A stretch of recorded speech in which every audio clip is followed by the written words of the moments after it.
It was one of those March days when the sun shines hot and the wind blows cold, when it is summer in the light and winter in the shade.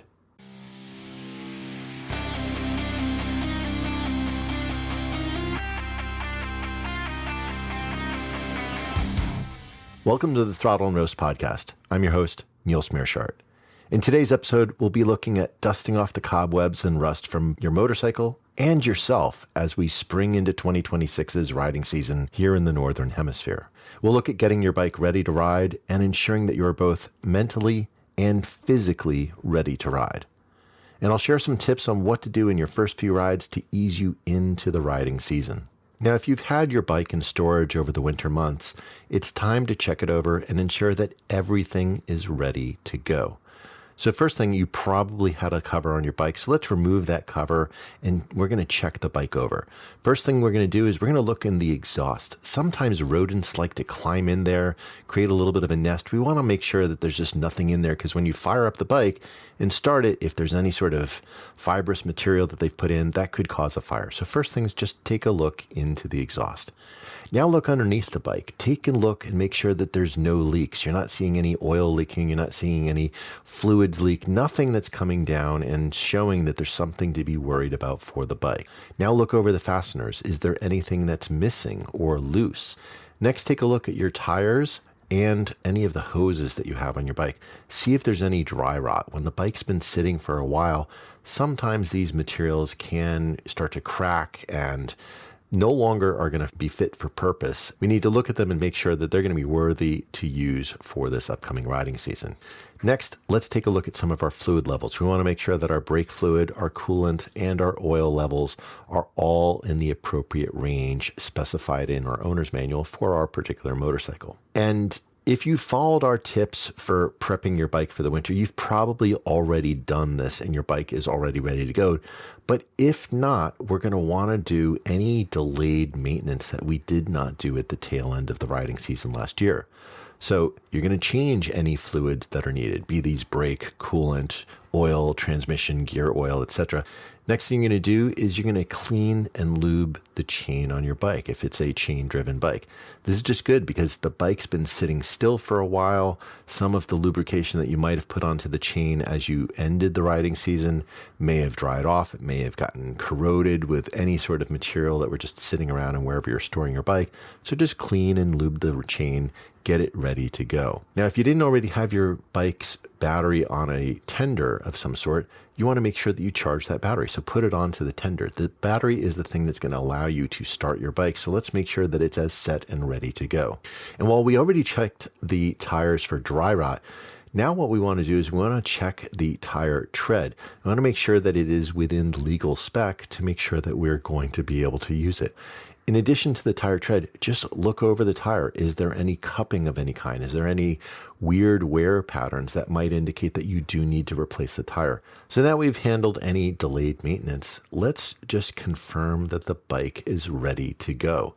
We're going to move the handlebar through the entire sweep, check for any sticking, which could be an indication that maybe some of your head bearings are damaged or need replacement. We're going to check for smooth operation of the brake and the clutch levers. We're going to check for smooth operation of the foot brake and the gear shift lever. We're going to ensure that our mirrors are set correctly. Sometimes as you're moving the bike around in storage where you have a cover on, you might bang into the mirror and it's going to get jostled out of position. So let's just make sure that those mirrors are set appropriately. And the next thing we're going to do is set the preload for your current weight. Now, this is something that a lot of riders neglect to do. Some of them have never set the preload on their bike.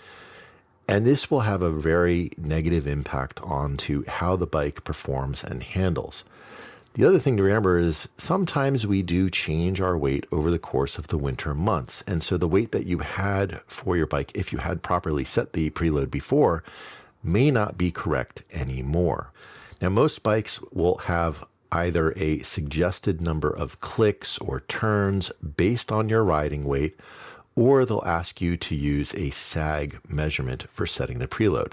And both of these are completely legitimate. If anything, the sag measurement is usually a little bit more consistent because you're actually measuring the actual sag as opposed to, oh, here should get you roughly into it.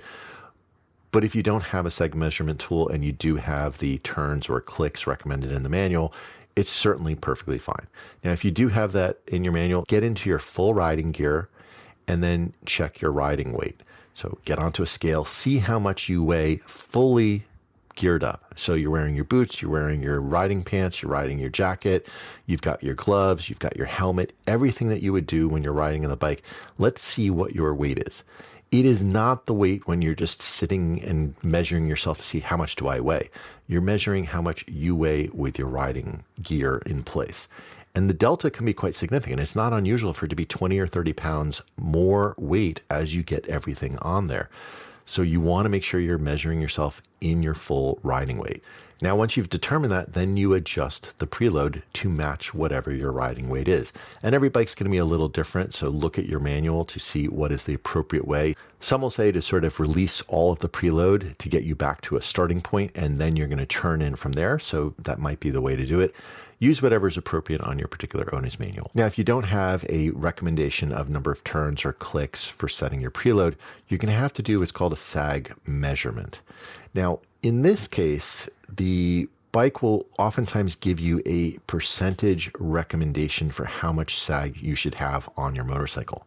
Now, sag is generally the easiest way to think of it is when your bike is just sitting on its own, meaning it's perfectly vertically up straight. Both wheels are on the ground. The bike is going to settle just from its natural weight of the bike to a certain position. When you get onto the bike, the suspension is going to go down a little bit. And this is just natural from your riding weight applying onto the bike. Most motorcycles will say that you want to have about 30 to 35% of your suspension travel used up for this static sag measurement. But look at your manual to see the specific requirements for your motorcycle. And what you're going to do is you're going to measure the distance from the wheel to a point on the motorcycle, usually on maybe the seat or the rear cowl. Let's say if you're doing the preload on the rear. As you get onto the bike, you're going to probably need to have someone else with you. They're going to measure what it was originally, and now they're going to measure as you sit on the bike in your full riding gear. Really critical to make sure that you're doing it that way. By looking at that delta, you can see what percentage of your sag has occurred, and then you can adjust the preload up or down.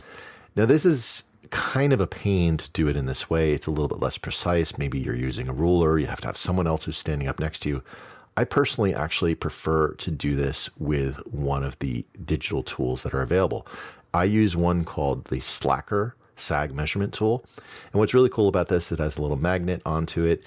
You can click that onto the wheel, and now you can move a other sort of string that attaches to it, and you can attach that onto a position on the bike. And now you have a little remote display that you can just have on the handlebar. So as you sit on the bike and settle it, you can actually see what your position is. Now, once you've figured out what your distance has been, you're going to adjust your preload either harder or softer to match what you need to do. And then you're going to retest this distance after each measurement until it matches the spec defined in your manual, which, as I said, it's usually around 30 to 35%. This is why I think the Slacker is the easier way to do this. Now, it is an investment that you're going to make for buying this device, but the beauty of it is you can use this across all of your bikes and any new bikes that you acquire in the future. So it's a very useful tool to have.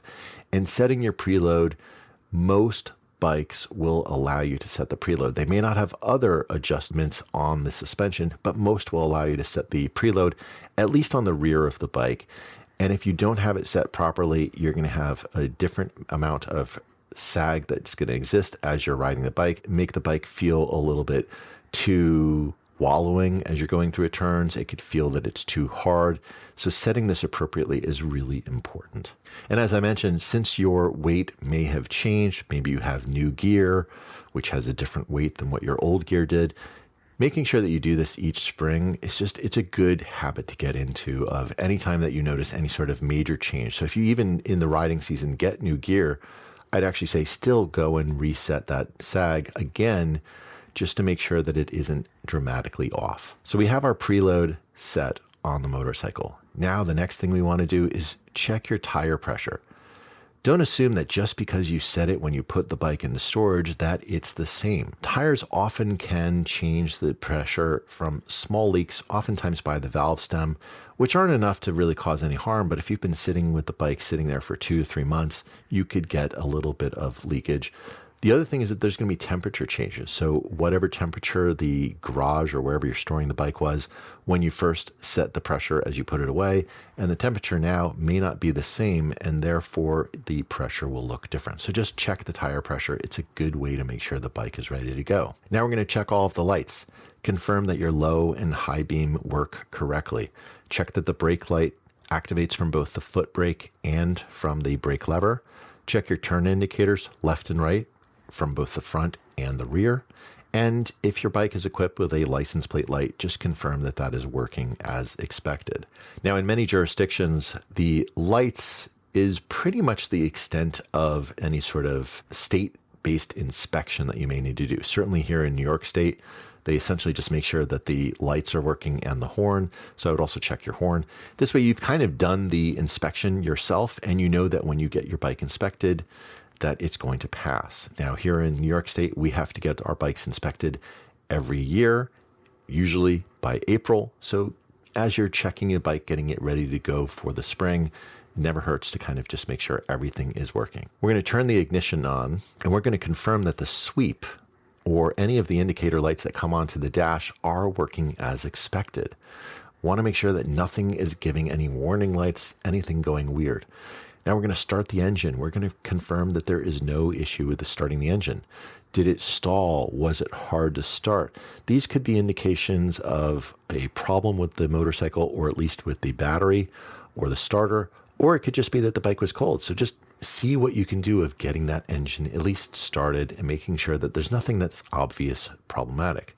Now with the engine running, check for any exhaust leaks. Do you see exhaust coming out of someplace that it's not supposed to be coming out of? Look along the piping. Make sure that where the various exhaust pipes fit together, that there's no leaking at any of those joints.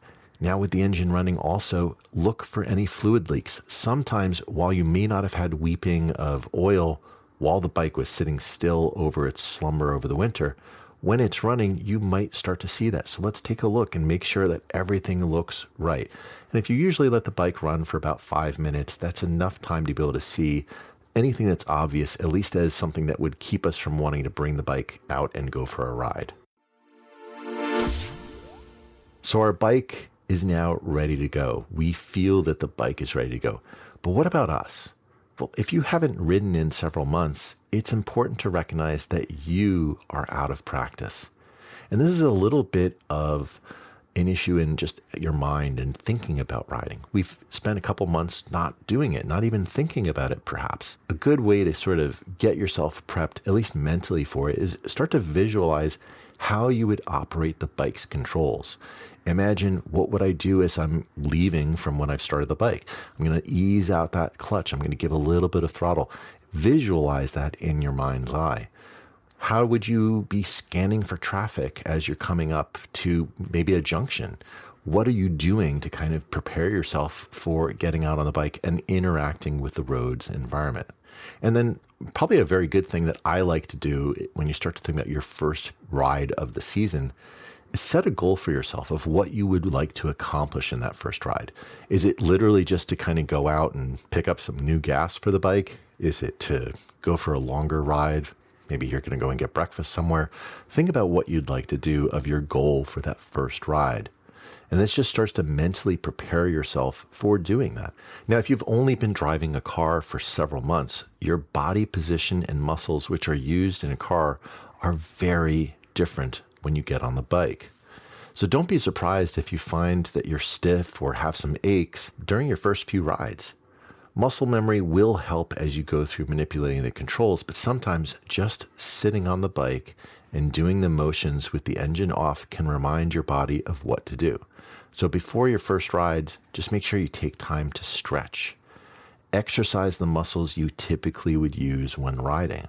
Remember, the core muscles that I was alluding to, these help keep you upright while you're riding. Now, if you're sitting in a car seat all winter, those muscles might have weakened a little bit, so you need to build them back up in order to avoid aches and fatigue. So we've got our bike ready, we're mentally ready, and physically we think we're pretty good, at least to get started with riding for the new spring. So for our first few rides, make sure that there's a couple things that we're going to do. First off, we're going to keep it short for those first few rides. Now, for me personally, this was the first winter in many years where I wasn't able to ride because of so much snow or ice on the roads.